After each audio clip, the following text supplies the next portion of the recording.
we need to go to it.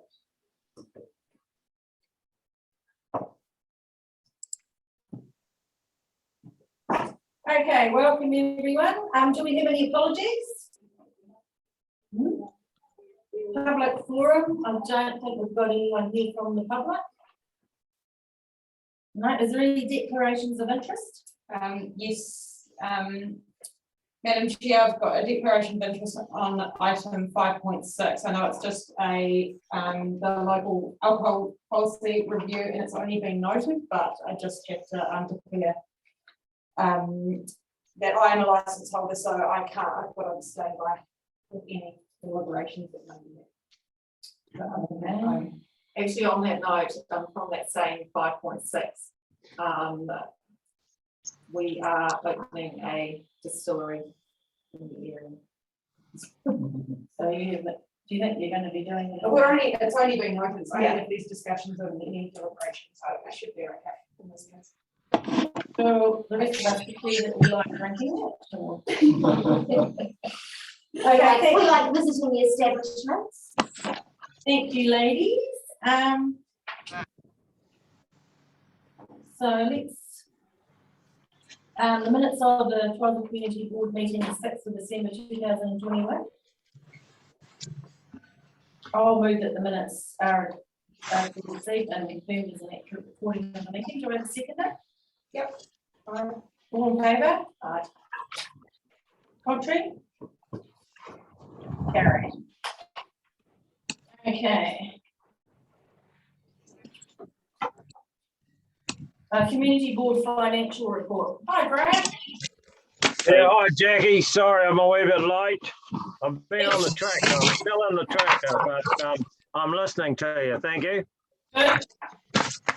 Lovely trip too. Okay, is there anything from the financial report? It's really good to see that grant money showing up in there. So that thank you for making that happen, whoever it was. Sandy. It all appears to be in order.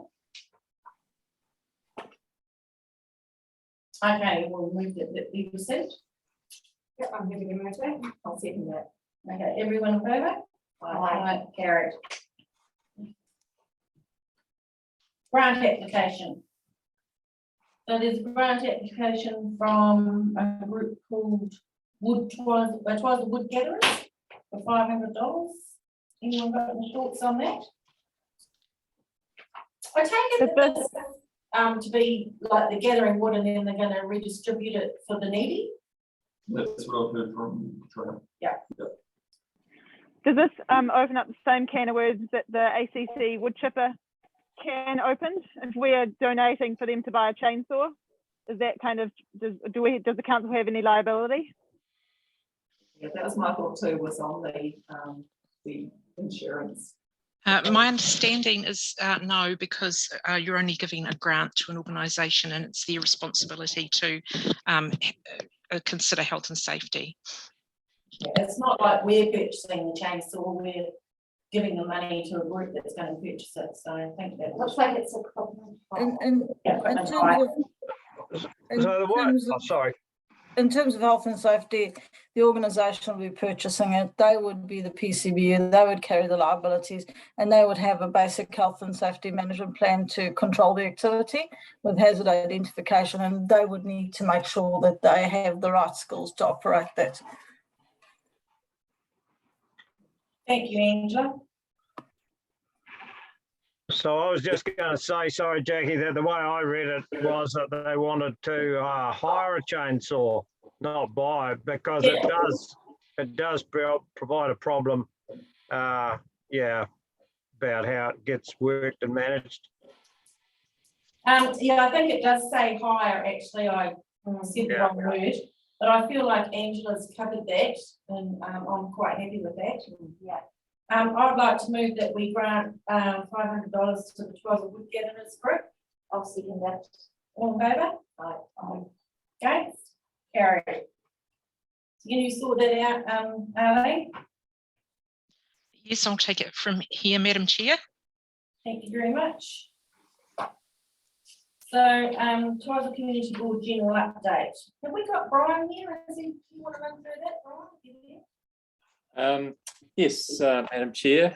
Hello, everybody. So there's a few things going on. Obviously, we're finally nearly there with our marketplace upgrade around the steps and the ramp there. So we have just in the process of letting a contract to Whitestone Contracting to undertake those works, which probably won't start until probably late March. I think the original indication was. And yeah, one of the complications with it is because we're reworking all the paving out in front of the entranceway to the office. We've got to relocate out of there for a few weeks.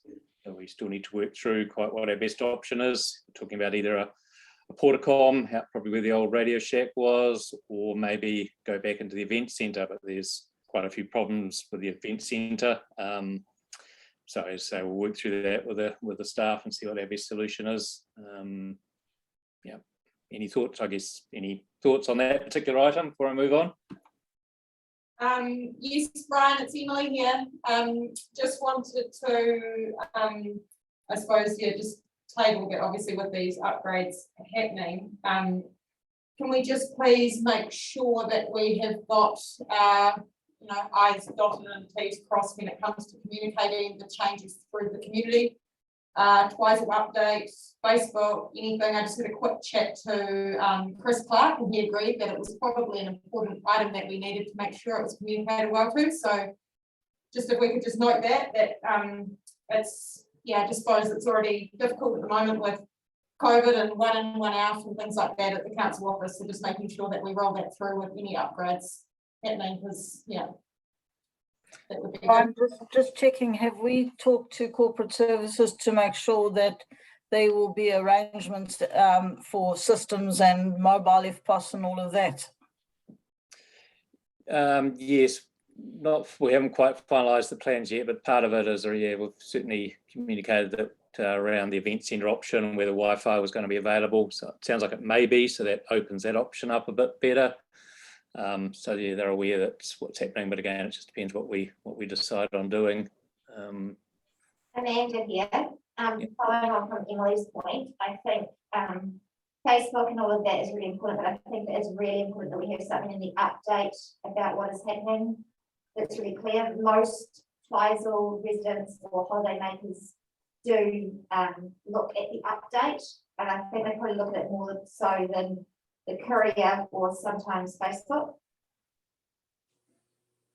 Okay, thanks for that. Yeah. Just quickly, the relocation is going to be either right outside the door or just over the road. So we'll make sure at the time that there is plenty of signs redirecting people where they get those services from.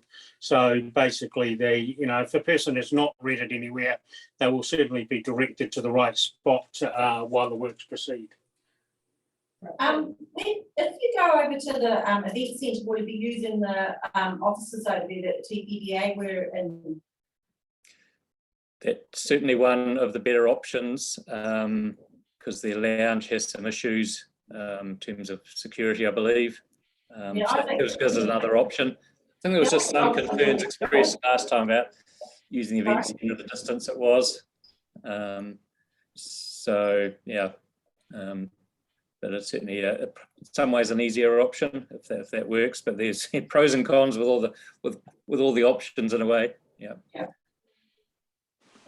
A good seeing those room used.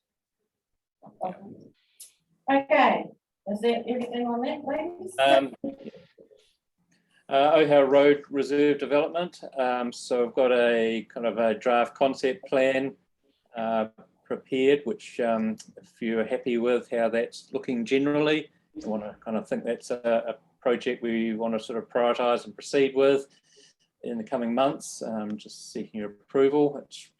The bulk of it is really just tree planting and really building on, and some little bit of landscape planting, garden planting on the buns, little mounds we created alongside the path. So it's really partly carrying on from the path project to really complete that area and make it look a lot better as an enhancement, and then through into the back. Includes a small playground idea, which we have at the moment proposed putting it further down at the back rather than on O'Hare Road. It's probably the main development, otherwise it's the bulk of it is really just tree planting and a little bit of furniture. So any questions on that? Maybe, looks Looks great. great. It does look good. Heavy? Paul? Next item, so there is a recommendation I've got there, if you'd like to move and pass that while we're on. Item 2. Oh.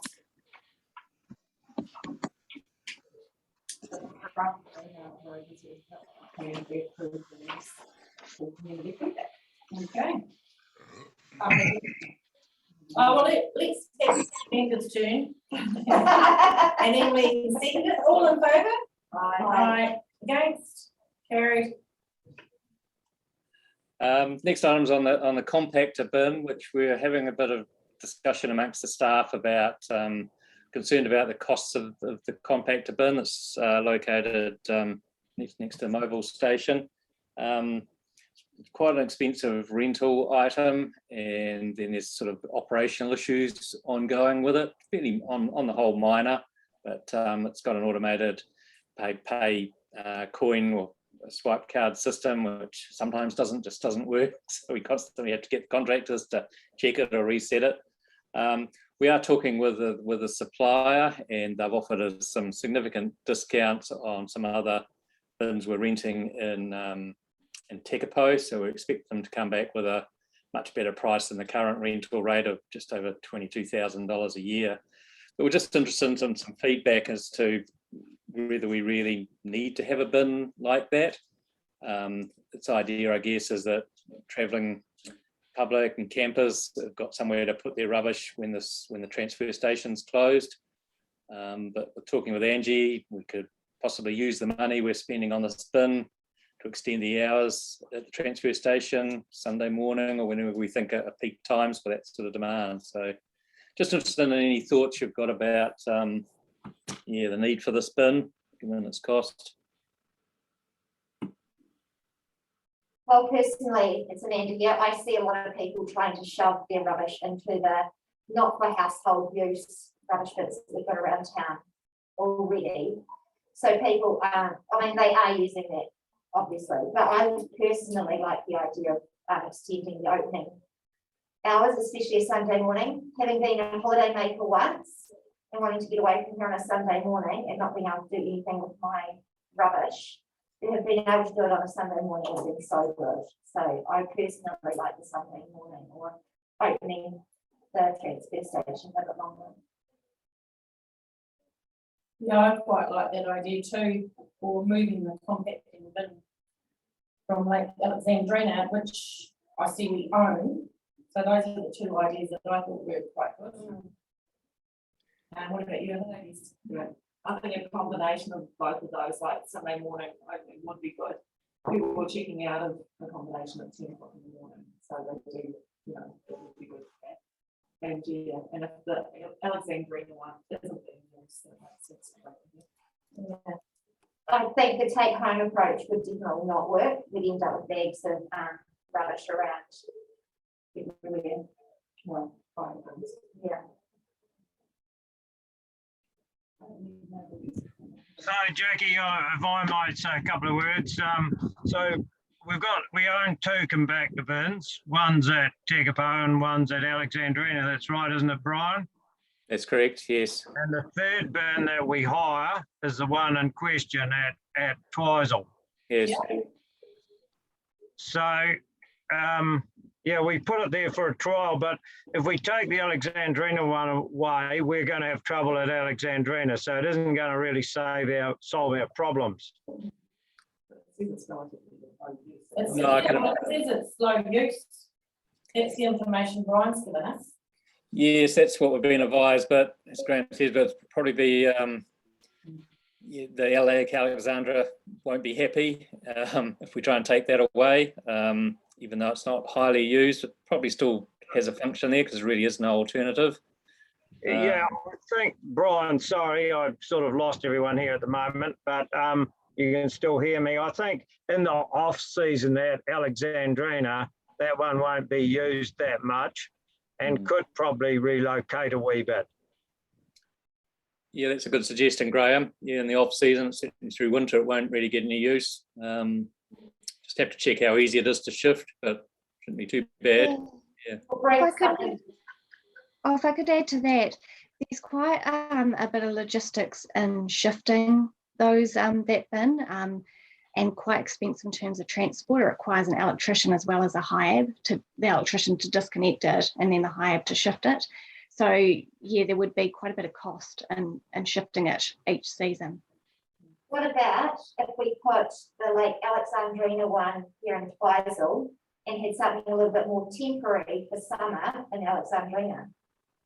So that's what they do in each bit of Lake Suburb, or just in mid-Canterbury. They've got a whole lot of skips they put through summer up there. So there's about 6 big skips, and then they empty those through summer. They don't actually require too much maintenance through winter, but they still leave a couple there, and then that way it serves the summer users, and it's much lower cost.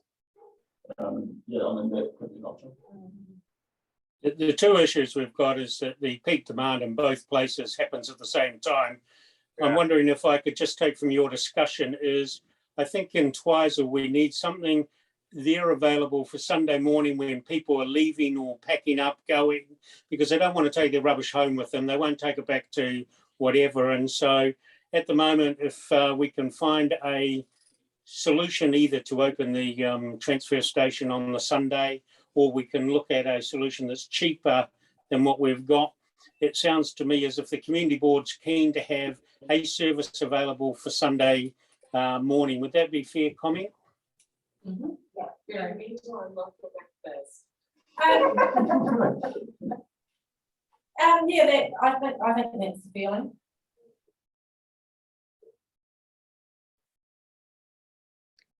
Okay, so we'll go away and look at solutions around whether we can hire bins or whether it's cheaper to open the transfer station, and we'll look at that. Does that give us enough guidance, Brian and Angie?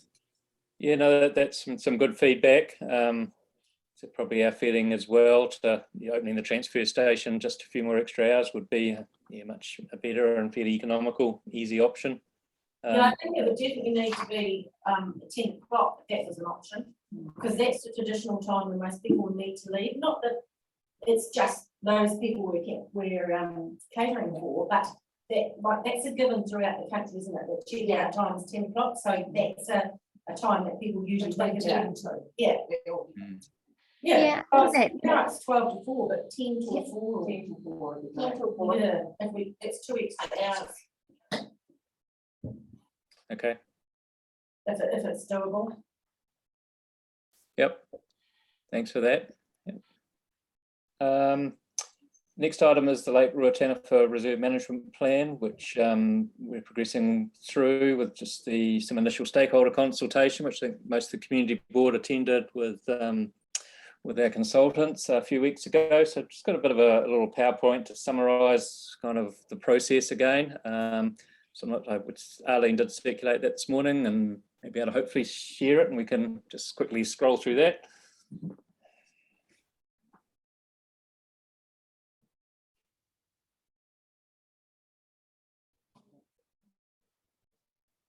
So yes, as you're aware, so this is kind of the area. Next slide.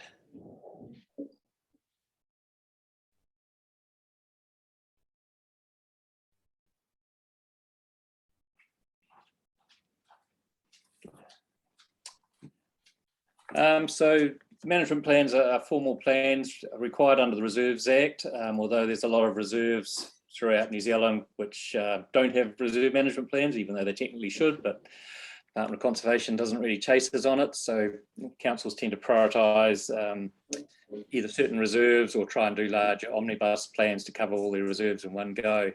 But it really provides a management guideline to what should happen on the park, guide its development and management, articulate the values and expectations for that reserve management. So as I say, key reserves like this often do have these management plans. So you've got this firm kind of agreement between the council and the community of how you're going to manage and protect that reserve. And so quite a bit of consultation involved with it, and the sort of, because it's a legal document, becomes quite formalised in the process we need to follow. Next, can I do the slides? Can I, do you think? Oh, no. So that's the area that actual reserve land covers. As you see, the rowing centre has its own sort of exclusive title over that area, and also the campground's is privately owned as well. So it's pretty much all the reserve land around the side of the lake, that around the edge of the lake, that we are focused on. So quite a large area though, 68 hectares. Yeah, it's pretty big. So next slide. Sorry. Recreation reserve, out of scope, as you see, the lake, campground, rowing centre and the road reserve. The doesn't really say what we should include, but there's generally been good practice developed over the years to guide that. So typically land information, issues, challenges and opportunities, aspirations for what we might want to do in the future. And it tends to be quite full of what we call management policies, which really define what can and can't happen on the reserves, which are probably the key outcomes. Next slide. Typically two-stage process for consultation. We've got the stage 1 notification of intention to prepare reserve management plan. It has to be out for 1 month. And then the main consultation period happens in the second part, when we actually have a draft reserve management plan, and we publicly notify that, and then probably run some consultation events. Potentially you can have a formal hearing if submitters request to speak to their submissions, which would normally be heard by the full council. And then the council went to say, make a decision on those submissions. If there's any changes, then we actually formally adopt the management plan as a council document. Next slide. So this is just a quick kind of flowchart of what's happening, which really reiterates what I just said. Next slide. The other part to the plan is sort of the concept development plan, which is probably a key outcome on what we really need and what we work to in terms of how we develop the reserve. But it's a little bit tricky because the management plan is a statutory document. We don't really want to lock in the development plan too tightly because things change over time. But we still want to give us a good indication of what we're going to do. And for most people, this is the key thing that they'll look at, because it gives them a picture of what we're actually going to do on the ground, what's going to happen, what isn't going to happen. So we've got kind of this process where we stick it alongside the management plan, have some fairly high level sort of indications of activity areas, you could describe it as, but still providing some flexibility for the future. Next slide. So our engagement processes so far have been all very positive and enthusiastic about the development and the opportunities that could happen there. There's no kind of real existing issues or conflicts with users or anything that you often have when you come to do these types of plans. So it's a bit of a blank canvas we've got there. We've got some sort of historic or typical use. We're looking to try and, I guess, retain that character while still developing it and making it better, really. So here's some of the key things. The lagoon area, I guess, was the focus, and what probably got me started off thinking about that we could actually develop and manage that area a lot better than we're currently doing, to both attract more people, but also manage the people that are there. And when we do attract more people, how do you actually manage additional vehicles and people wanting to access the lakeside in particular? The wilding pines down there, pretty much all the trees are wilding pines. So it's a bit of a challenge to follow the policy of their removal, but still trying to want to retain shelter and shade. So we're really just trying to work through that by replacing those trees as we go, and do that over probably quite a long period. We started being interested as an option, as you'll be aware. We have been talking about the need for some formal sports field centre in Twizel. And so we started thinking about, would this be an appropriate site? And so we sort of flagged that or discussed that idea with most of the stakeholder groups, and there was quite strong support for that. Generally in the area that's, as you enter the park on the right-hand side where we cleared the pine trees a couple of years ago, and kind of this L shape that winds through to the lake around the rowing centre. obviously walking and biking connections sort of throughout the park and connecting into the town a bit better, organise our car parking better. Got ideas of putting a fairly major playground down there in terms of a more naturalised style, and being quite a kind of significant attraction in itself, but also to complement the children that use the lakeside, the lagoon area. And again, looking at that lake edge vegetation, there's quite a lot of areas that are a bit overgrown, but there's some areas that are better to use for swimming than other areas. But we'll just look at maximising sort of the opportunities around that lake edge, around what we call the lagoon. So I think that's the last slide. I don't know if anybody's got any questions or comments on that subject at the moment. Let's say we're still working through it. No, it's exciting, Brian. Emily here. It's really exciting, and it was a really good session. It was one of the stakeholding groups. It was really good, really positive. Yeah, I think it's really exciting. I think the big thing will be managing, like you said at the start of that presentation, people's expectations and what we can actually afford to do and look after, but that's okay.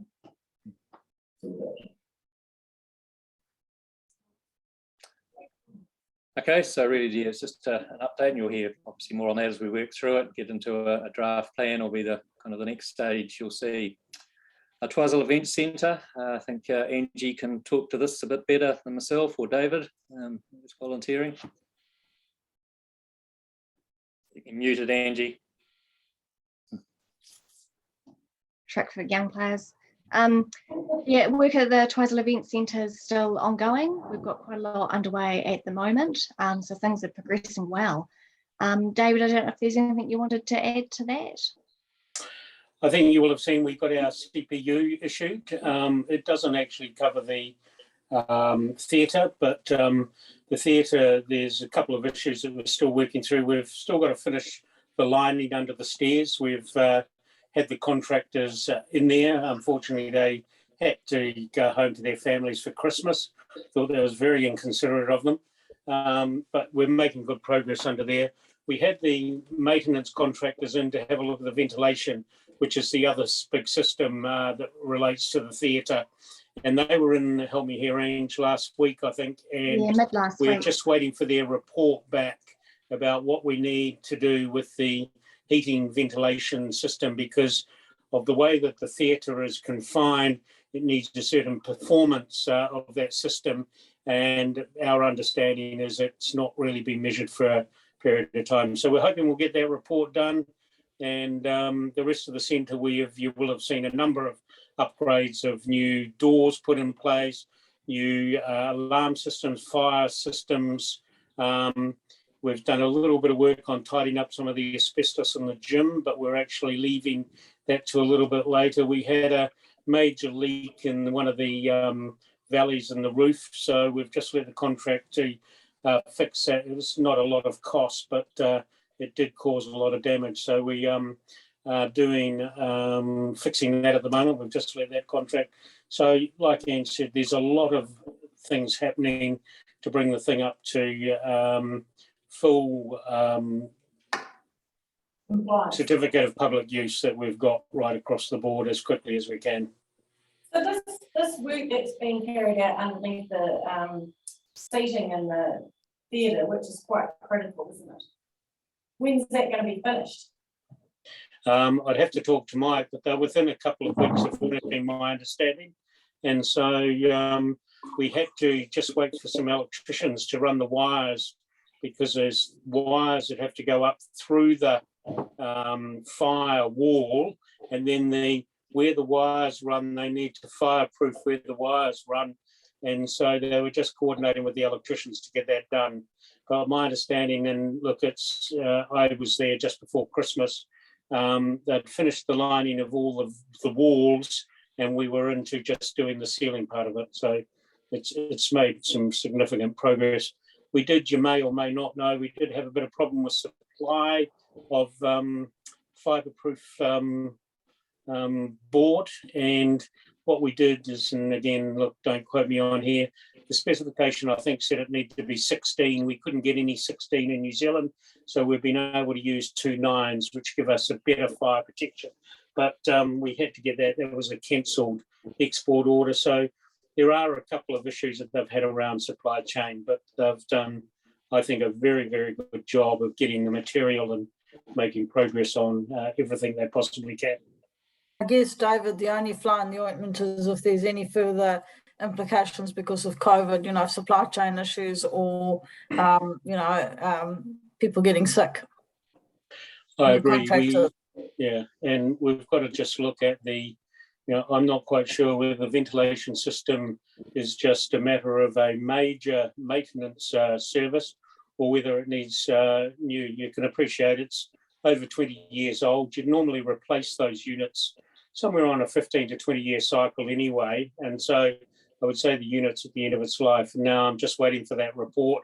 That may take a bit of time. If it's only a heavy duty maintenance, that may be quite quick. If it's actually a new unit, that may take a little bit longer. Okay. Cool. Okay, happy for me to move on. Yes. Next item on the agenda is the public toilet projects. It's really just there for information, although we do have toilets at Rotana. So we've got, we went out, got what, three tenders? Two, real, oh no, there were 3, sorry. Thinking back on it, it was before Christmas. So the option we selected, the winning tender, was this, was the Exeloo units effectively being installed by a construction company that works down in Queenstown. Has done a lot of work with Exeloo for Queenstown Lakes District Council and Department of Conservation. It's very experienced at building these public toilets, and Exeloo have now got a very strong reputation. So we're actually pretty happy with the sort of innovative design solutions they offered, and Feely and Pukaki in particular. And even Rotana have come up, they actually oversupplied. We were expecting to only get one cubicle at each unit for our budget, but they've actually put in 2 at each site. So that's really good, and come up with a bit of an interesting design rather than a little sort of square box. So yeah, that's well, they're working through the kind of preliminary consents and other site development issues at the moment, but we're hoping to have those completed by June of this year. Questions? The pool heating project, we're just finalising. We have a preferred tenderer. We just need to do some final negotiation with them because they actually offered a little bit more than we specified, still within the budget. So I've got a couple of options there with them. So I just need to work through that with the engineers and the suppliers to determine quite how we go. So I'll be able to report through a bit more on that at the next meeting. But again, we're probably time frame now is really May, June 2022 to get that installed, but certainly all ready to go for next summer season. That's the big thing. It must be ready to go for next summer. Yeah, it must be. Yeah. So Brian, I just wonder if I can just ask a question re the toilets. You said they've come within price scope. Yes, we actually, because we do have to be careful we don't overspend in this area because we don't have any more budget for it. Yes, we actually took a slightly different approach with these and actually told them what the budget was. So there was no point really saving a whole lot of money, which we just have to end up giving back to the government. So yeah, with that approach worked really well actually. And so I was a bit worried when I saw the proposal. I thought, how are we going to afford this? But actually, I was forgetting we actually had specified the budget. So yeah, that's why I say we're quite pleased with what we're actually getting for that budget. Although we did think we set a budget that was quite appropriate and be funded as for that. So yep, it should be a good outcome. Brian, do you know why all the toilets are different? And why all the toilet plans are all a wee bit different? And the Lakes are spectacularly ugly rather than just ugly. No, I guess we're trying to be innovative and suit and try and design for each site, which is what we asked for. So the buildings at Pukaki, they were trying to mirror what's there in terms of the roof line and fit that in with the existing buildings in a careful way. The Fairley design's a little bit interesting, could be, depending what you like. But yeah, it was certainly trying to be a little bit different. And we quite like the style, the way they had the two opposing ones. And again, just for Rotana, they're obviously just trying to be, I guess, creative rather than the simple little square block, which is sort of one of the other alternatives, which are fine, but yeah. But I guess everybody's design, tastes are a little bit different of what they like and don't like. So hopefully they'll still be appealing. Right, I thought at our last meeting, we spent some time looking at bike stands and tables and something else to get a uniformity through the district. I just wonder why we're veering from that on the toilet plan. I just wondering if we could all have the same as what's going in Benny. I suppose you go through other districts and you see consistency throughout a district. A toilet is a toilet. They don't need to be fancy. It just needs to be uniform and people to identify them. Exelo, you're right. Exelo does do good toilets. You see it up, like I was in Marlborough last week, and it was something that took my eye, that every town, every marina that you went to, they all had the same toilets, the black with the bright yellow, stands out, people can see it a mile away, and boom, there's your toilet, your adult toilet, you're away. Can we have some uniformity? I know that the designs look great, I understand that, but I think, sometimes simple is more. I guess the only response to that is I think that the architects have probably tried to fit it in with the what is there, as Brian has said, in with the landscape, so it blends. And I guess when we took it to Tekapo Community Board, Brian, they were quite pleased with what they saw. No, I know that. Not sure it's been to this. Is probably the first public forum we've kind of put them in front of.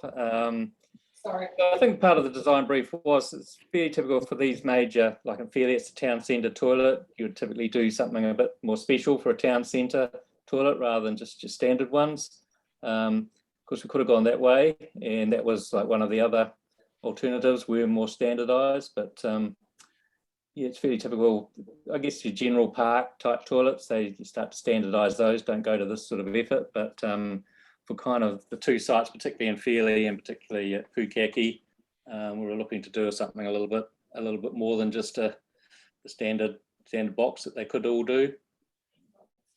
I think one of the things that you've got to find when you put these architectural styles together, it actually does also minimise the amount of vandalism because people actually look at them and see them. You will see, and there's particularly up far north, there are some toilets that actually feature quite often in architectural design standards. As Brian said, Pukaki is probably one of the most iconic sites in the whole of the district, that view up there. And so that's why we've tried to blend in. We've had very good feedback on the architecture that was there. So that's why you've got it. I suppose the trickiest ones are the ones in Fairley, because we've got the old toilet block there, which had passed its use by date. But I think also you've got to recognise that each one of these has got the right functionality internally so that they should be easy to clean, they will be reliable toilets. So from a service point of view, which was one of the criteria we also put in the contract, we believe that they will be equal level of service right across the district. And when you get in them, they'll have a lot of similarities between them. Is there a reason why the roofs are sort of going like that and the like Rotana ones? Because it's, architectural style. How's that going to work for snow? No, Twizel never snows in Twizel, does it? I'm sure they'll be designed to meet any snow load, and that will require building consent, so they'll all be checked for snow loading and strength requirements. Are they going to be painted those colours? Well, I would like to match the lagoon rather than Caratoni. But anyway, Well, I guess that's probably more the brown tussock because we're gonna be, yeah, got the trees dried. It'll sort of blend in pretty well, I thought, but just be a little bit different. whereabouts on Lake Rotana are they going? One in the lagoon area. It's sort of as you go on past the campground down into that open area where there's no toilet there at the moment. And the other one's actually going up by the boat ramp up towards the state highway near the rowing centre start, but near where the boat ramp is. Right. There is a toilet at the lagoon that. No. One on the other side. On like where Oh, the point. I can show you on the map. Yeah, I think I might we talked about it at the table. You've had quite a bit of discussion. The portaloo that was down by the rowing start / boat race this summer was disgusting. So that's something wrong. Yeah. Oh, That's not. Oh, yeah. No, that's not. And they don't usually have it locked when they're not there. So nobody else can use it. Yeah, Amanda. I wasn't in there, it was family. Wow, it's punishment. We've had quite a bit of discussion where there's sort of a working group led by ECAN that sort of got formed up when they had the water quality issues at Rotana for a few years ago. So had quite a bit of discussion with them about where the most sort of important locations were.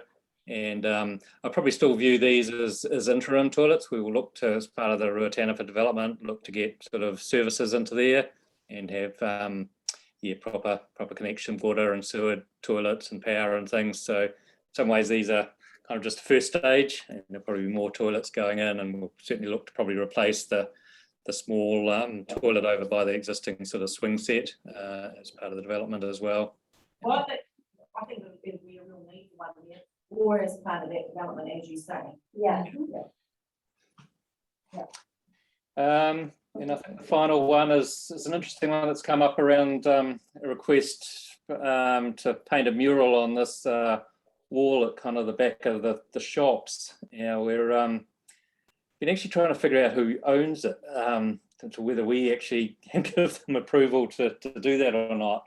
So we're still hunting around for that. And if anybody's got any more information or knows who might own that wall, we'd love to hear. But in the meantime, if just want to check whether the community board's happy with this idea of painting a mural on there.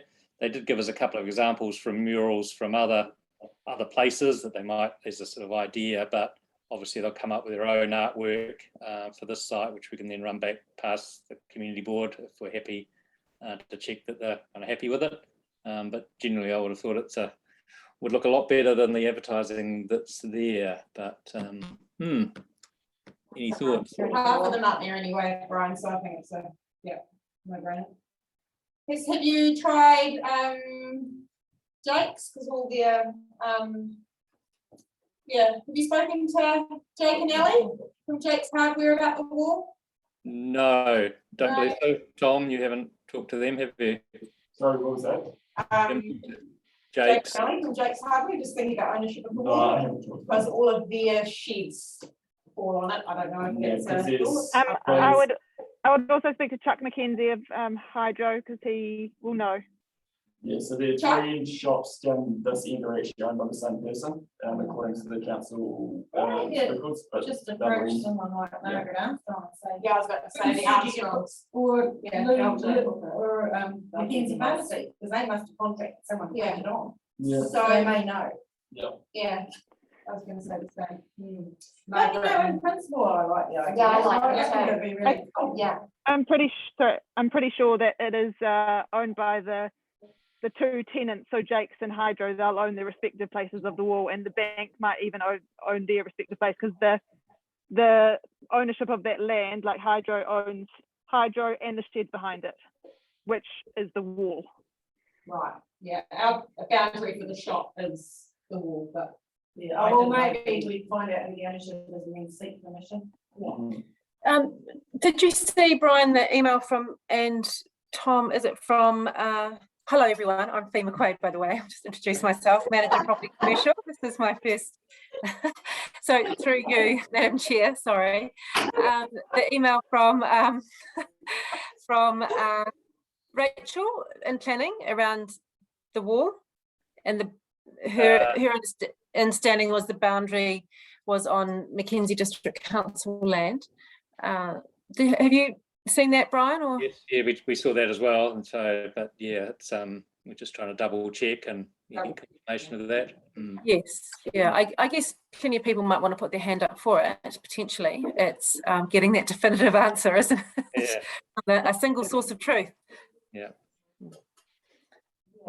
Yeah, we have talked, like in the last 5 years, we've talked about updating the Twizel swimming pool mural too, which we Yeah, do. for one deal, Brian. Okay. Yeah, it's a good thought as well. Yeah, we can have a look at that one. But yes, very keen on the idea. Yeah, I think we all totally. they got a consensus there. Okay, thank you. So I think that concludes my, other than the attachments, which you've obviously seen. Thank you, Brian. Sorry about the voice. You don't take it.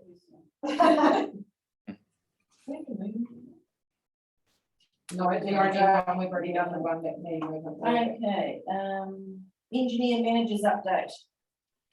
Through you, Madam Chair, just before Joni talks to her report, I just thought we would add a report. We're doing a lot of engineering work around Twizel, and just whether you are interested in just being kept informed of what's happening and why it's happening. So I asked Joni to put together a start of a report, and we'd be basically welcome any feedback of whether it's useful or not useful, but it's purely for information so that you know about some of the projects that are going on. So I'll leave it to Joni to talk to her report, and then maybe let me know whether you would like it to continue or not continue. Joni. Well, thank you, Dave. Yeah, I was actually going to toss it to you. Being the first time, I thought I could just be the pretty face in the background, but I'll do my best here. So yes, we're not sure how much or how little you want to know about the Three Waters and the roading, but I'll give it a start and then you can give feedback on that. So if we look at Three Waters first, for water supply, I just wanted to assure, I mean, this would kind of be the routine statement you'd see every month, water quality up to standard, unless of course there was some particular incident or issue to address. The two items then in addition for Twizel would be that we have noticed significant amount of water being used, and we might in fact be bumping up against our allotted annual withdrawal, but we're not there yet, but this is something we want to investigate a little further. So it's just a statement saying we are aware of it and we want to take some action, study it, and present some kind of suggestion. And the other item there, water main replacement project. You've been very patient while we've been tearing up roads. They're expecting that to be done shortly. And that's very good investment on the dollar for future asset management activity. Wastewater treatment in Twizel. We did have an inspection in September. ECAN came out. They found a couple things that they wanted us to clarify, resubmit, so on, and that's what I'm wrapping up actually today and later this week. But nothing dramatic for our wastewater plant there. And we have begun the desludging of the wastewater treatment oxidation ponds. They started in late November. All of this work takes place at the site. I think it should have very little impact on the community. But what it does do is it frees up space in the oxidation pond that's what the oxidation ponds are supposed to do. They're supposed to settle out solids, do some aerobic digestion, that sort of thing. So this is just in some ways, it's a routine maintenance project, but it really only needs to happen once every 10 or 15 years. And then finally, our stormwater plans. We were a little bit behind with Twizel in the sense that we hadn't formally given ECAN our stormwater management plan. We had given them various bits and pieces along the way, but that's the next project that I'm working on as well. No surprises there. This is ticking boxes, I believe is the expression, but I don't think there'll be any major work coming out of it, but we do want to, prove and follow the rules of showing that we're protecting the environment with our stormwater, Well, then I would, oh, Jodie, yes, one please, thing yes. I'd like to ask a couple of questions. So when Paul Smith, who whatever contractors were using our land and they disengaged all the watering systems, they are going to be put right. Yes, for irrigation. Brian, you just had some late breaking news on that. I think, would you have something you can share with us? Yes, we'll make sure we reinstate the some irrigation connections to sort of the critical garden planting areas, which may have got disconnected. So Jeff's working with Whitestone contractors to sort that out the next few days. That should happen fairly quickly now. The other irrigation points to sort of the large grass areas, particularly at the front of the town that got watered.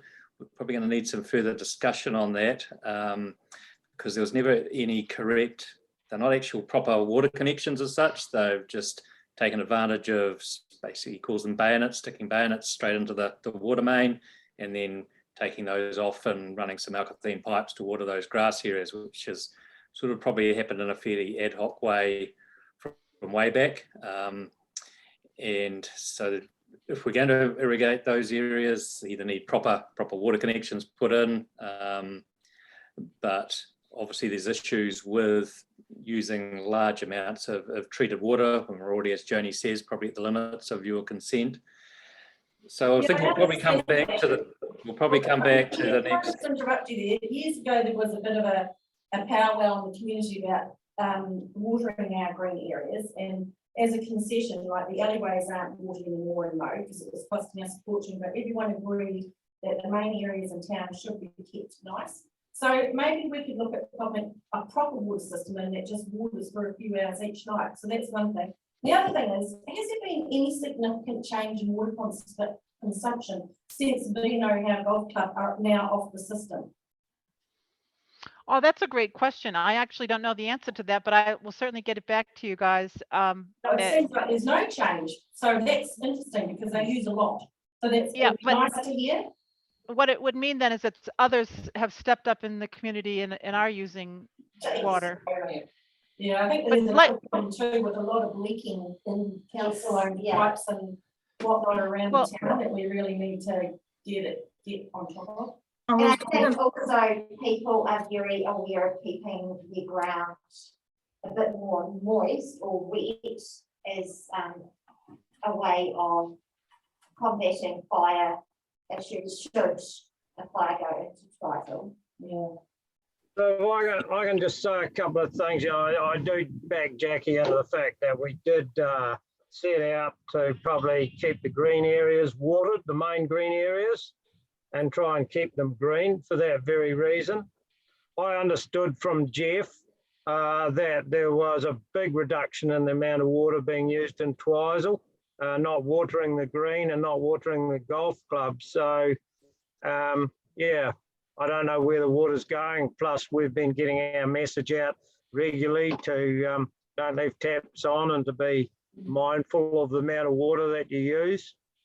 Yeah, maybe it's because there's been a massive, like there's just so much building and stuff going on and new people coming in and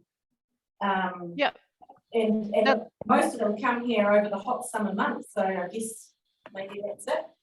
Yeah, so that as a utility, I think it is a bit of our responsibility to have a better handle on where the water is actually going. And I think that's what I meant by that bullet point, which is we don't know. We can all guess and have some idea, but I think we do need to take, as a utility, need to take a closer look at that and to take advantage of there's so much new water saving irrigation tools out there. Certainly that's something we'd want for the areas that we will keep green. Yep, good point. I gave a everybody. presentation to you last community board meeting on the water metering project, and that's all proceeding. The reason we are going to Twizel first is because you per head of population use the most water, and two, you are exceeding your water right at this point in time. So we need to get a handle on it. That contract's been let, so we are just waiting for supply. Unfortunately, as Angela mentioned before, it's one of those little supply issues that have been affected by COVID. So the delivery, we are just trying to see what it would cost us to fly them out as opposed to shipping them out because of those supply chains. But again, once we've got those in place, we would have a far better idea of where your water's going, and it may free up so that we can do the nice to haves rather than the needs to have. Angela, you had your hand up. Sorry, I jumped in front of you. No problem. I was just going to ask David, is there any plan besides the water metering? Once that's in, I think the other piece of work that will need to get done is leak detection, just to make sure there's no major leaks anywhere. Because I mean, if there's no change and we in the water consumption and it remains high, then the only other option is to, and you're not seeing anything through the metering, so there's no extraordinary users, then the next step would be leak detection. Well, certainly That's our That's by right. putting in the meters, we'll be able to automatically get that leak detection. We know exactly what we're pumping into the system, and then if we've got the meters at the other end, we know what's people's using. So one minus the other gives you what's been leaked or being taken illegally or whatever, and so that would give us a good foundation to start that work. So that certainly be one of the major outcomes of the metering. And we're hoping that we can free up enough money that will give us enough resources to actually do total metering of Twizel, because that's our top priority. And I think sorry, I was just just going to one more question, but I'll let you go. Just to add that all of these things that are being done through the Three Waters funding, you know, from the Crown. So they all steps to improve our drinking water and quality of the drinking water, and also wastewater as well. So that's a bonus. Oh yes. What my last question about that water business is there a meter on that valve that Tricor take a lot of water from just about every day? I'll need a little bit more information on that. I'm sorry, I just don't know what you're referring to. If you Well, could, there's a business in Twizel down on Austin Road called Tricor, and there's a valve outside their business, and they take water from it. They must have some agreement with Mackenzie District Council, but I just wonder if they're taking a lot. okay, that's what I was going to say. I'll work with Jeff on that one. Sorry, Dave, go ahead. All of our commercial properties should have meters on them anyway. But again, look, I'm not sure about the specifics of that one. So we will ask Jeff and he can actually get that answer back. But all of our commercial properties should have meters on them anyway. The ones you know about. Yep. Okay.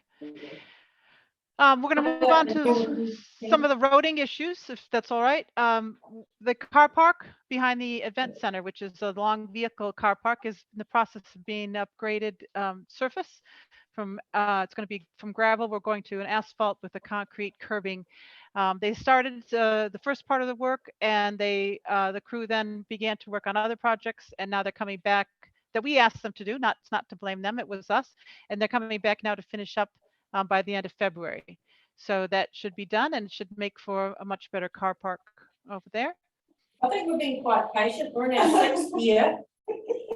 Johnny, you're coming at just at the right time to claim this one. Well played. Yeah, and I think we're definitely having an opening of that car park with wine and nibbles. I think Graham said he would supply them. And I think Nat from the update is imported special biscuits or something for us. I supply those. I do like the sound of nibbles. Yes. All right. The next item here was Christmas decorations. This was kind of a fun project to add to my to-do list.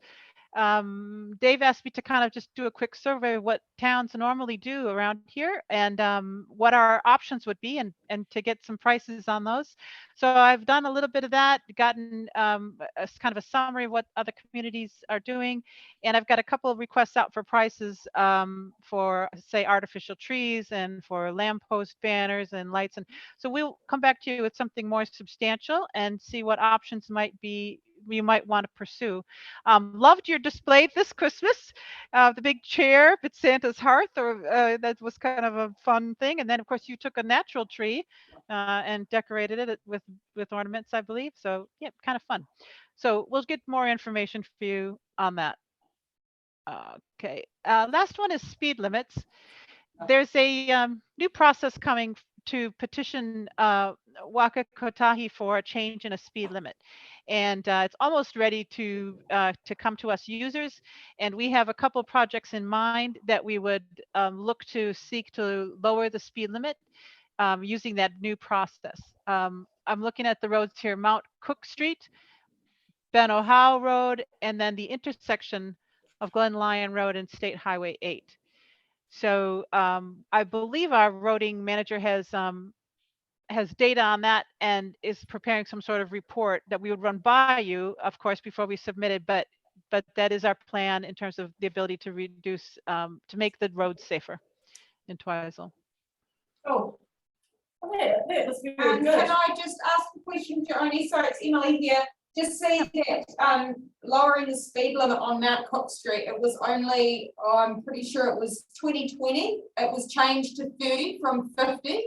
So I'm just interested to know if we lower it anymore with school development and things. I think that will just be a natural progression.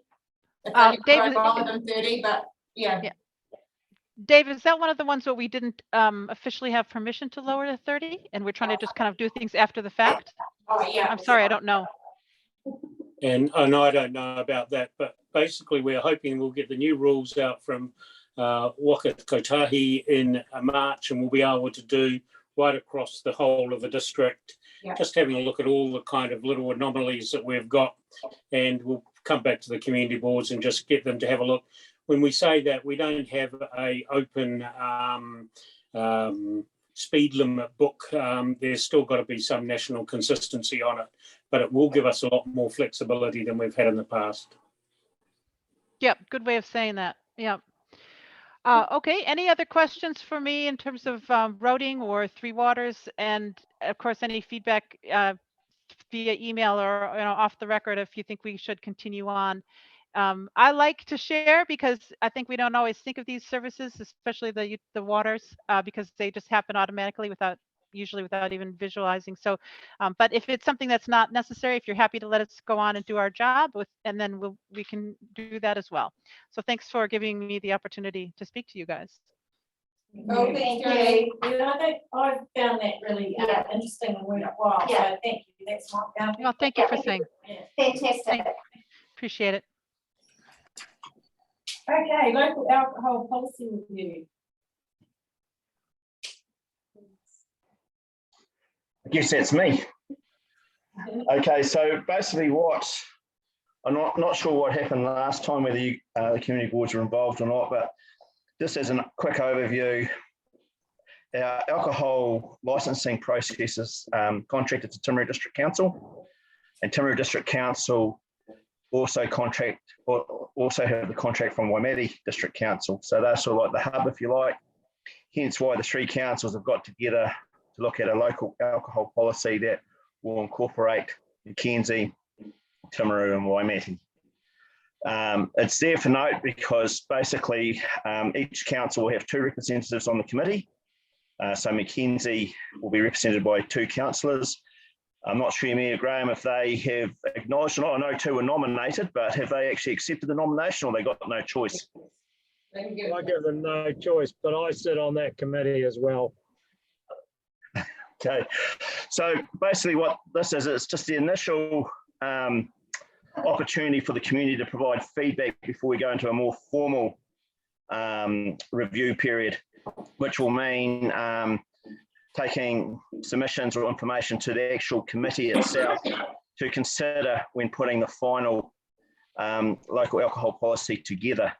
Now, there's three organisations that contribute to the local alcohol policy from an education enforcement point of view. They are the TAs, Mackenzie, Timaru and Waimate, Health and Police. At the moment, we're waiting on information as of early January. We're waiting on information from Police and Health. Police have the information, they're just producing it in a report that can be circulated. Health, on the other hand, are saying that they're understaffed and their focus is on COVID. So we're not too sure what we're going to get from Health, to be honest, moving forward. but they're the other two main partners in the way we are moving forward. The advantages of a local alcohol policy is consistency. One of the best examples I could give would be Twizel having no alcohol sales after 7 p.m. Tekapo having alcohol sales until 9. The risk is you've got people from Twizel driving to Tekapo to buy alcohol and then coming back home. So consistency over the area is one of the advantages that we have with the policy. Also, You've muted yourself. sorry. Sorry, Mark, you muted yourself halfway, or just at the end there. Okay, is that better? Yeah. Yeah, we're good. Yeah, so Sorry, Mike, are you saying that we're going to have alcohol sales across the district to 9 p.m. now? no, we have, because of this policy, we have, so whatever is in Timaru is the same as in other areas. So what's in Timaru? It'll be 9 o'clock too, I'd imagine, if So that's what it will be 9 o'clock as well? Yeah, it's to stop people travelling. Yeah, I think it's a great idea. Yeah. I don't know whether it's such a big thing in Twizel, but I know previously when the late licenses in Timaru were operating from 2 a.m, there was a one-way door policy. I'm not sure if the top hot's still going at 2 a.m. or not in Twizel, but what that basically means is once you're in, you're in. Once you're out, you're out. You can't get back in after 2 o'clock or 2 a.m. So they're really keen just to get some feedback from the community as any particular issues you see that a local alcohol policy may be able to address around harm and consistency and just making it a safe environment for people to go out and enjoy themselves. Just quickly, the policies that we've got in place is what's in the policy that's in your agenda. And to give you an example, if you have a look on page 40, it gives you the hours that basically on licenses are open right across the district, across Timaru and Waimate, is that right? And then if you have a look down on page 41, it gives you the hours that off licenses. It's where you could go and, for example, I presume Emily would have an off license. She can sell between 7 and 9. After 9, it gives you details about the one door policy. And my understanding, Mark, is that we've found this existing policy to work very well and probably wouldn't be imagining much change to it. But again, we are going to obviously get feedback from the community. And basically then there will become, I suppose, Graham, your committee to make the final decision. That's my understanding of how it works, David, yeah. And from talking to the other two councils, they're very happy with how things have gone over the past 4 or 5 years with the policy. And I don't know, Mayor Graham, you've been on the coalface. What's your thoughts? Yes, initially we had a few disruptions, I suppose, as we implemented the policies. It was around about requiring enough time to do the research. You can't just ring up for a license 2 days before. It's getting police reports, checks and things done. But in generally, I think we've cleaned the area up quite well in that space. People have managers' license, they're being responsible, and that's what it's all about, responsible alcohol use. And I think it works very well between Timaru, Waimate and ourselves. We're sort of in the same district, so similar rules. And I'm not expecting much change, Mark. Thanks for that. So really, the opportunity is for community boards to provide some feedback that we can loop back into the committee for them to consider before they put out the final discussion document. So has the community board got any further questions?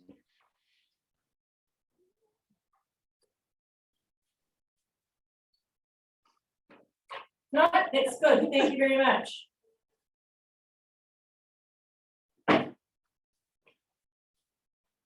Okay. General business and councillor update.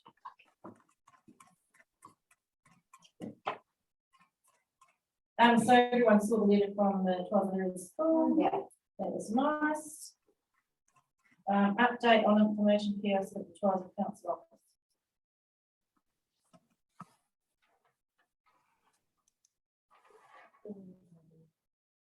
Who's responding to that? Chris has sent an email, Arlene, is that correct? Yep. Yes, that's correct. It is attached to the Oh, agenda. sorry. Yeah. Oh, it is too, sorry. Sorry. Oh. Right. I had one comment regarding that email from Chris. This is Amanda. I just find it interesting that this was an unbudgeted project when in actual fact, it is actually taking some of the money that we used to have here in the council for information, was my understanding, when they got rid of the information centre out of the council here.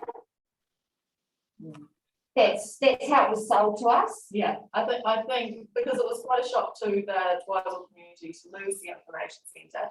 And some of the previous council employees got a lot of feedback on the subject. And the word was, yes, we're losing that, but you're getting this touch screen amazing thing. And that was 2 years ago, and it's just sitting in there doing nothing. So it, unbudgeted or not, that was the alternative to losing the information centre, which was actually shown to us as a proposal, and then we were later told that it's not a proposal, it's a done deal. So it needs to be working, it needs to be functional. Yep. Point taken, I agree with that. And I'll certainly convey that back to Chris. It's important that we get this operational. Yeah, well, it's quite embarrassing really that we've got a thing in Marketplace that doesn't work. Especially when there was such an uproar within the community, and we had to do a lot of PR work around it on the council's behalf, because it was quite a shock, not only to us but the community. It was a very quick whip around, Angela. It was very quick on saying no more information centre.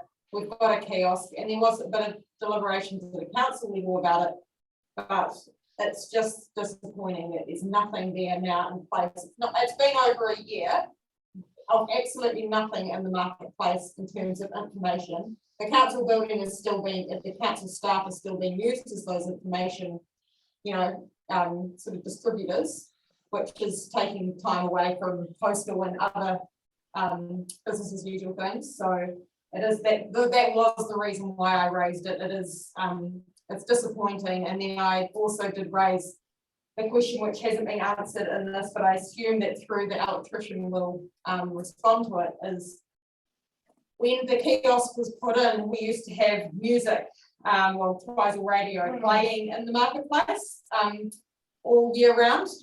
There's speakers under the verandas, and we'd have music playing all the time. Christmas carols at Christmas. It was quite a cool feature. It turns out that when the kiosk got put in, the sound cables or whatever it was removed, and that was a bit disappointing to hear. I heard that at Christmas time, as I mentioned, we were trying to get some music playing for our market evenings and things, and that said it was not available because it has been removed since we put the kiosk in. So it's sort of just it's not an ideal situation. We just need to try and resolve it and amend it if possible.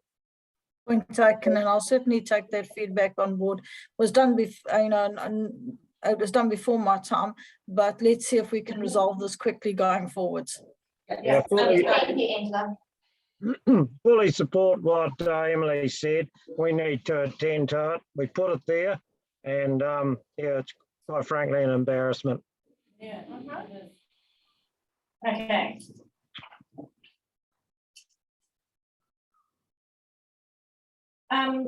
Emily, would you like to update us on council activities? Yeah, I've got something here that I prepared earlier. Cool, so welcome to 2022. It is a shame to be delivering this update to our residents this way, as they'll watch us on YouTube later and we'll be famous. However, I hope everyone's well and safe managing through these frustrating times. As council, we've only met a couple of times this year, so there's not much to report Firstly, I'd like to officially welcome Angela with our first Twizel Community Board meeting. And as our new CE for NDC, Angela's been working with council as acting CE for several months last year. And as council, we welcome her integrity, passion and commitment she has already shown towards our district. We look forward to a productive year ahead. All activity seems to be in behind the scenes, as you would have heard through Brian and Joni. Plenty happening and plenty that is positive for our community. In terms of other items that's been keeping us busy is the Te Mana Kaiota project, which is our visionary 100-year study that continues to progress. This is being done with a group of council partners and heading out to community for thoughts and ideas later in the year, so watch space. We've got a busy period ahead with district planning. This is going to be managed in phases with a talented group of agencies and individuals. So I look forward to sinking our teeth into this as the year progresses. And that is about it. Mayor Graham, do you have anything you want to add? If I could just, sorry, Graham. No, I haven't got a lot to add. I just thank Emily for that. Bear in mind too that it's election year this year and we need plenty of candidates coming forward to stand for our community boards and our council. If I could just add on to what Graham said, I think it's going to, and to what Emily said, it's going to be a really busy year. So just to give you a bit of a sample of some of the things we're working on, we've got an annual report that we've got to get out. Audit moved our audit to this part of the year, so they start in February. At the same time, we're doing an annual plan. We'll just finish that and we'll go right back into another annual report, and then we go straight into elections. So those are all our statutory KPIs. We need to give effect to the district plan, the spatial plans and the district plan. And so that's a long-term project that we'll be working on. We've got the 3 waters going on, and that's on track to finish, hopefully to finish by June, but there will be some overlaps from that. At the same time, you've heard all the, we've got the Fairley admin office or civic building to do some remediation work, as well as the Twizel Event Centre. I think the other piece of work is, just to make sure that we keep on moving on some of the community projects. One of the things I think that the LTP was a bit short on was actually envisaging what the community projects are, and that's what I'd like to see happen, is that we, through our annual plan process, we put some money in the budget to actually look at how we can bring and identify what the community projects are. And then I think the other piece of work is Te Monahuna Kiota.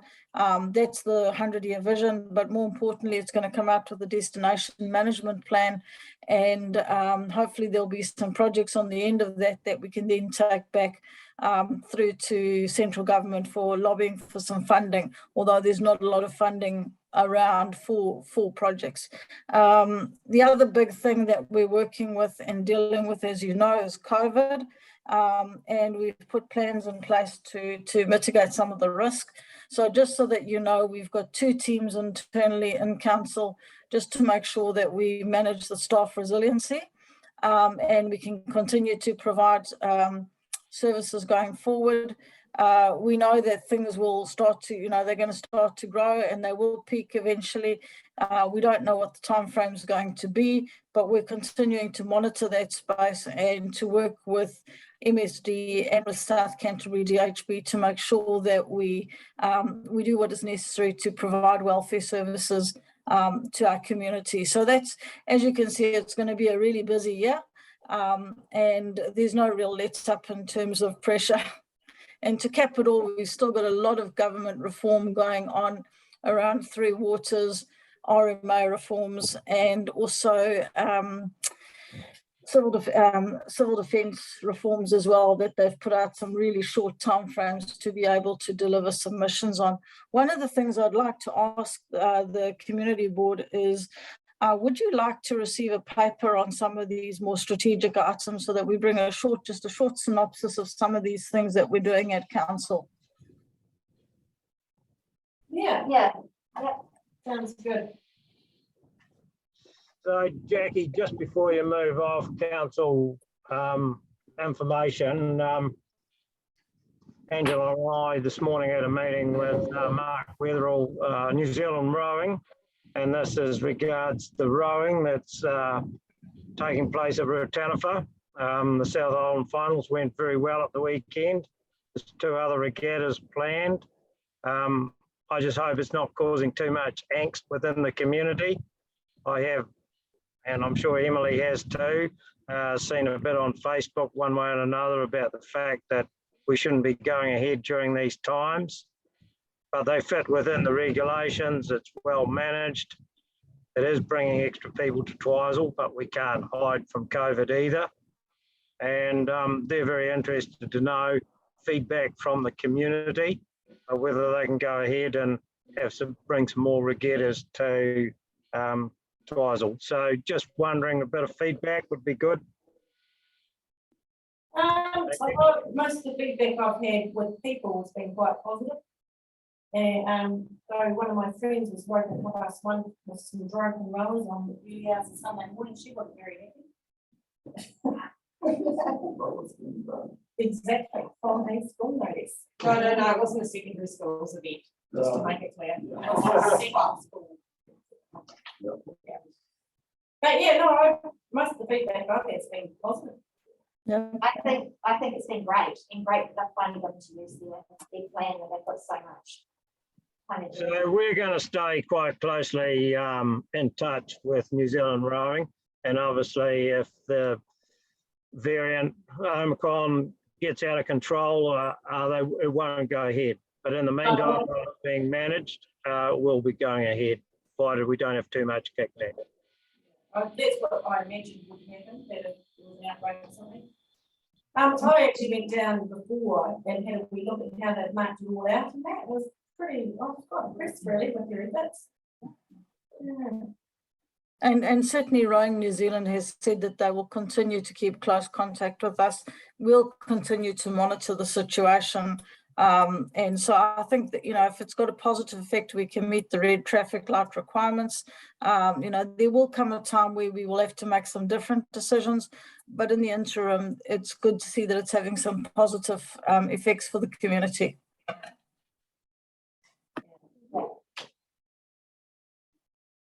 There's some people that aren't, who are compromised. I talked to a couple of people that are compromised, and they said they're just going to go and go to the shops and get all their stuff on Thursday and just stay at home until Monday. And they're quite happy about that. They're quite happy to take those lengths to look after themselves. So that's quite smart. I mean, lots of us do that anyway when they're here.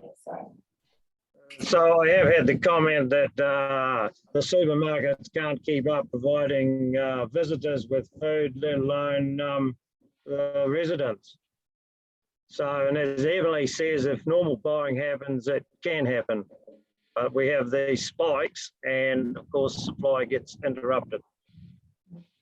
We're managing fine grain. We're okay. Plenty of stock.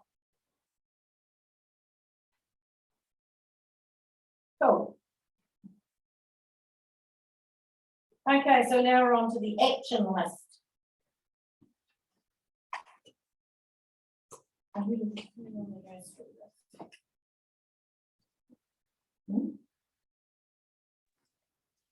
Through you, Madam Chair, can the first one come off? That's been done. It'll be finished by the time you have your next meeting. I reckon we'll leave it on until we get an opening ceremony. You're a brave man.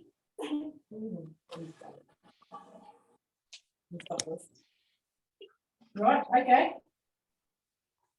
So there's not a lot of trust there, David. The contractors are on site, Graham. I can't do more than that.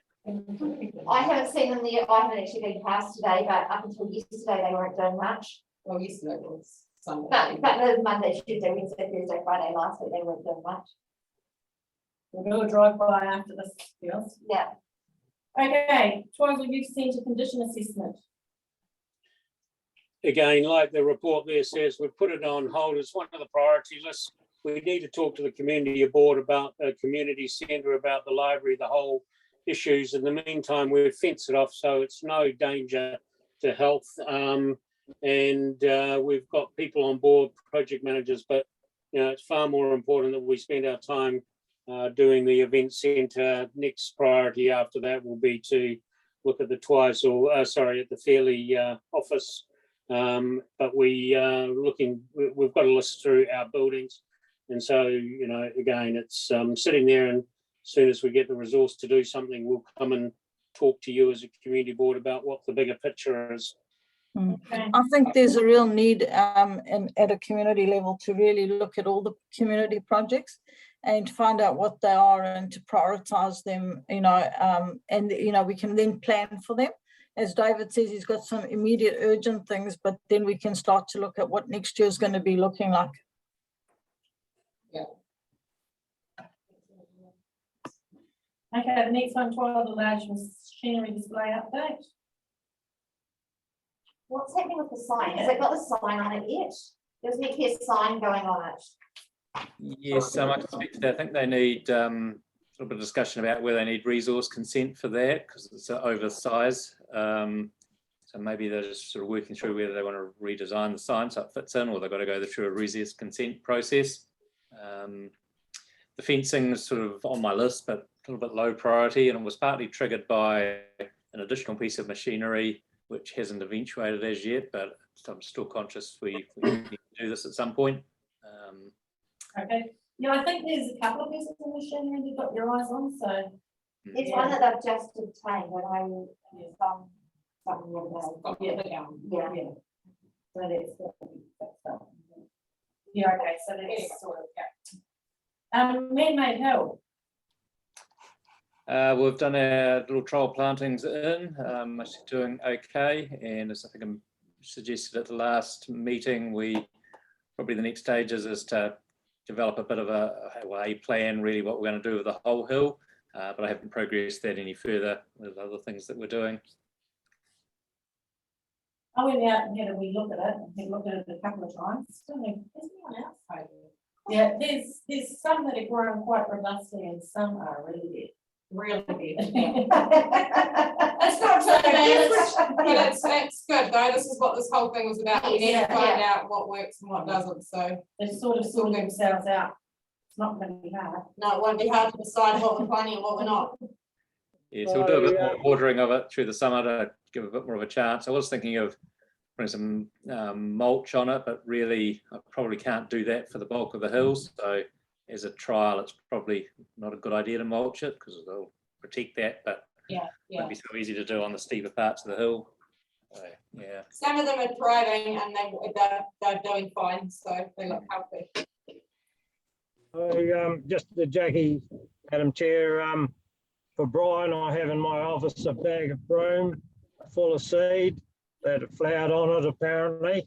Yeah, that's especially for your farm, Graham. Especially for my farm. He has suggested that Twizel's got a new native clover. It's called broom. He felt that the spraying job was very poorly done on Man-Made Hill. Yeah, I think you brought that to the last meeting. And Jackie had an allergic reaction, so. Yeah, I did. Yes, no, but that wasn't done properly. So we've got the contractor, we've got Whitestone, a different contractor going to spray it themselves. So it should be happening in the next week. Weather dependent a little bit, but yeah, I'm not quite sure what happened with our contractor there.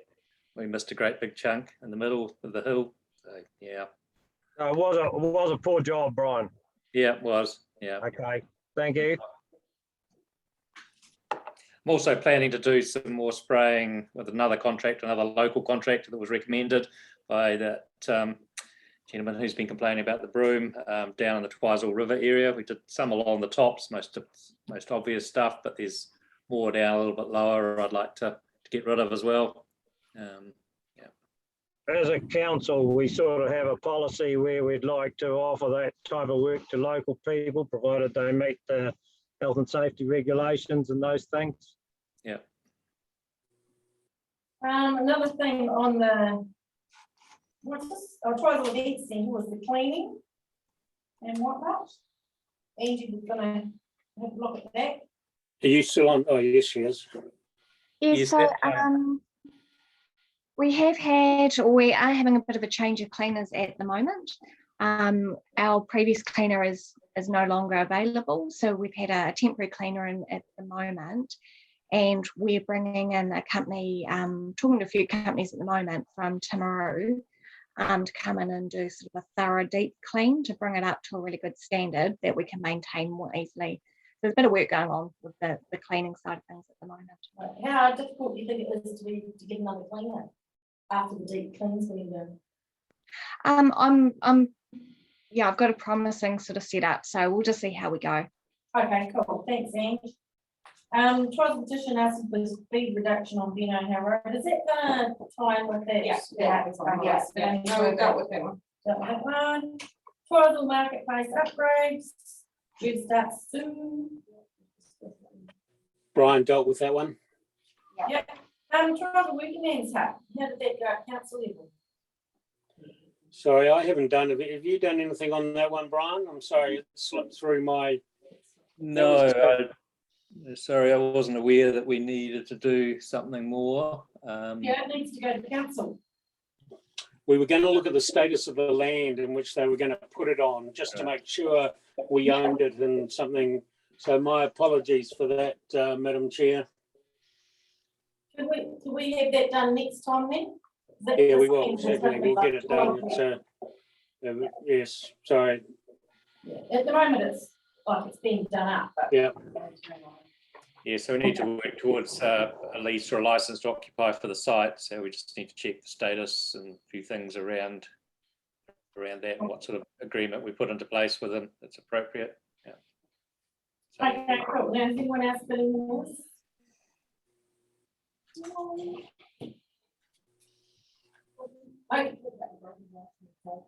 Oh, Right, yes, yeah, broken glass. That's right. I missed that. Oh, yeah.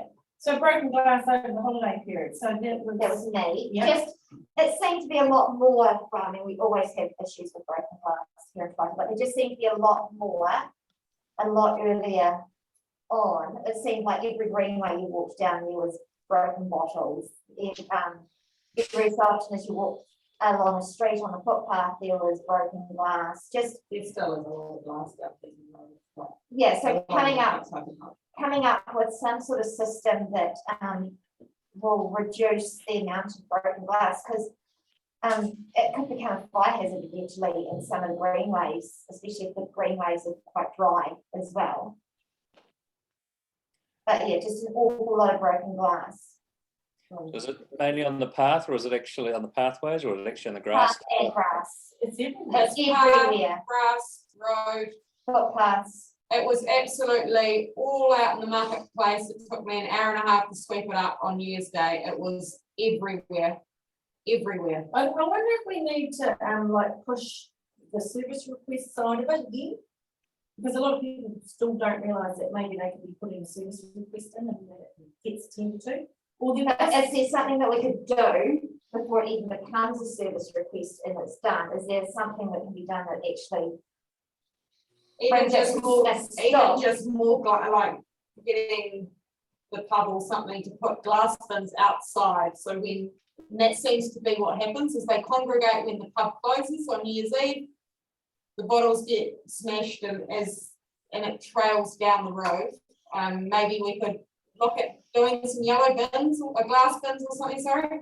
I know. Yeah, just seems to be a. We did logical have a thing. skip a few years ago, didn't we, the glass? Yeah, just on the glass, do we know where the glass was coming from? Was it people coming out of the pub with bottles, or were I'd they say it putting was them out? a mixture of people's homes and the pub. Yeah, and probably young people Yes. that can't get into the pub that were wandering around. A lot of that happening. It's building next year. And Yes, yeah. So just as well. Yeah. I know that we had an issue right. Sorry, Graham. No, I was just going to say, it seems though Twizel's only responsible enough for plastic bottles. Well, it's always Cans. getting that way. Might be cans only. Yeah. When I say that, Chris Clark put out a number of memos over the Christmas holidays about broken glass. We had it broken over the skateboard park at Fairley.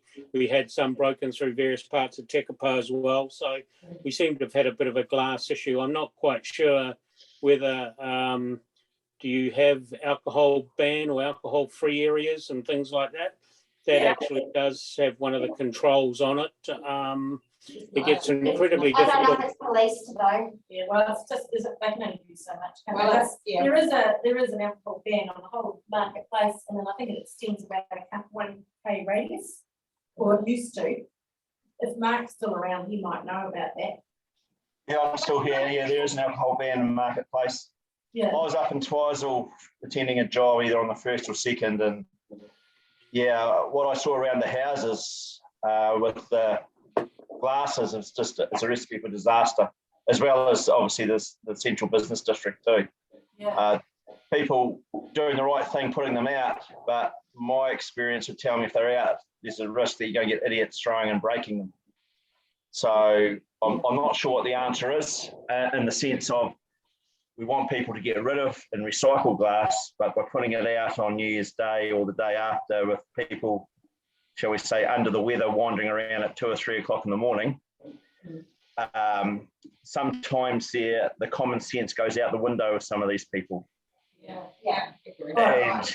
And so I can talk, I know they had extra police in Twizel on New Year's Eve. And I know that we probably need to improve the signage around Marketplace, as in re-stencil the ground and make sure the signs are up at the entranceways and everywhere so people know it's a liquor ban area. But we also need to talk to the police to make sure that they're enforcing it. And I'm picking on the conversations I've had with both Les and Jamie, it's not clear in their mind, it's not clearly marked. So it's something that I'll talk to Brian about making sure we get stencils and signage up to make sure it's clearly marked so that the police therefore will consider enforcement. Well, that leads on to another thing. We have been discussing the signs. Yeah. To try and get, so I think each thing's leading into something else and none of it's getting done. Yeah. Certainly the police won't enforce if they feel that it's not, it's all about fairness. So when you walk into an area, if you're going to lock someone up for a breach of a liquor ban, you want to make sure they know that they've stepped over a sign on the ground, a stenciled sign, and that there's plenty of signage around saying you're entering a liquor ban area. Yeah. So I'll talk with Brian and see if we can get that, or Tom, and see if we can get all that up and going. So because we're going to have to do the same for Fairley and we're going to have to do the same for Tekapo because they're all got liquor bans as well now. It'll be quite good to get onto it too because we've got like Rotana, well, we're not doing it for this weekend, but Easter and rowing. Especially with nationals. Yeah, nationals. Yeah, nationals, if you remember last year, we had a few people roof surfing. Yeah, that house was pretty epic afterwards with the couch. Yeah, so yeah, because basically what happens is they've trained for the last 9 months and then they go crazy on the last day. Yeah. And you've got the seniors coming back for that, for nationals, so we're going to get it 2 years in a row. Yeah. What do you think the chance of getting stencils done?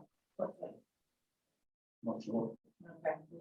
I've spoken to Aaron to see whether Fulton Hogan have got stencils. Yep. So because if they've got a stencil, it just makes it a lot easier just to re-stencil the area. So yeah. I'll follow that up with Aaron as well, if you like, to see whether Fulton Hogan do have stencils. So, and if they don't, we'll talk to Whitestone and see if they've got a stencil. Yeah, well, you and Tom can work together and sort it out. Yeah, we'll get that sorted because it will make life a little bit easier. Oh, thank you. Just on glass, I'm a member of the golf club and they have get just hundreds and hundreds of people playing golf over summer. Now, the club only has a handful of blue glass recycling bins, just the little standard domestic ones, which they use for the bottles that are going over the bar. They do not have capacity to deal with all of the glass that's out on the course during the rest of the year. And because of that, there is an absolute, a massive amount of glass going into landfill because they do not have the capacity to deal with all the glass. they will put in 2 bins on every tee, 1 for glass and other, if they have some way of actually dealing with the glass. And I understand that Poppies has a small like bin, like it's obviously much larger than a blue one, to deal with their glass. They would have about 1/10 of the glass that the golf club does. What can the golf club have to they want to do the right thing, but at the moment it can't be done. Yeah, well, I guess, if you want to get them to give me a call, we can talk through some options. Poppies, and I guess most commercial or businesses that is dealing with large volumes of glass would typically have a commercial skip. So it's an easy way of putting it all in a skip and getting it taken away. In terms of providing some bins through the course, we could look at some options there. So you get them to give me a call. Okay. When you say blue bins, are you talking about those small plastic bins, or are you talking about like a It's like a little small ones. Yeah, small plastic ones. Okay, here in Timaru, like I've got a business here in Timaru, and we get let's do the dwelling house. They get a wheelie bin, a blue wheelie bin. It's smaller than the red rubbish bins and the yellow rubbish bins, and it's primarily for glass. But I'm actually shocked, Tracy, that you're telling me golfers drink so much on the golf course. No wonder they have problems hitting the ball. Get through you, Madam Chair. Can I just ask a question on that point? So this is golfers who are paying for green fees and they're taking glass onto the golf course, correct? Yes. And okay. So that's obviously allowed. That's part of they're allowed to do that. And is there just for clarification, so the actual request is, are you allowed to have additional facilities for glass disposal on the golf course, or are you asking for subsidised facilities? Well, the golf club is not a profitable organisation. So it's not commercial. And so I suppose the council, because of either the lease or the rates or whatever, they've just been allocated these little blue things which aren't really up to, well, they aren't up to the capacity of the business or the club, sorry. So, the golf club doesn't have like a whole heap of money to put at glass recycling, which is probably why they're not doing it. They'd love to, but, if it comes as a significant expense, the club won't do it. So we'd like to work with council to come up with a way that we can deal with it better, really. Yeah, and I mean, I was going to say, just to add to that, it would be a lot cheaper to deal with glass separately than to be sending glass to landfill, because the residual rates are much higher than glass. So yeah, I'm sure we could come up with some solutions there. That's what I was going to say. I was going to say, why don't we ask Ange to work with, to see what else could be done? Cool. That just reminds me, are we going to have a green waste day at the weekend? We're our green bins. I know, I think we briefly talked about that a few meetings ago, and I think we decided to hold off on the Waitangi Day one. We are looking forward to our new green bins arriving reasonably soon.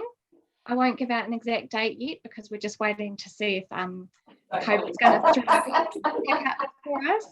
But yeah, all going well. I've just approved the artwork for the bins today. So they're being made at the moment and will be delivered into the Mackenzie in the next week or so, and then get delivered out to properties. So that will be kicking off soon. But yeah, we'll start advertising a date when we've got everything absolutely. How big are they? Are they the same size as the red one? As the yellow ones, they're 240 litre. Yeah. So that should take care of a lot of the problems for people, isn't it? Okay, well, can we have discussion about that green waste day in this meeting? I'm pretty sure we did it. It was a few meetings ago though. It was only briefly. Did we decide not to have one? Don't think of that, I think we definitely did the one before Christmas, and I Yeah. think we're just going to hold off on the one for this year and just see how things went. Okay, because we did decide after the great success of them that we were gonna do 2 a year. One at the Yeah, beginning yeah. and one at the end. Well, so I guess you could say the Christmas one, what would you say that is?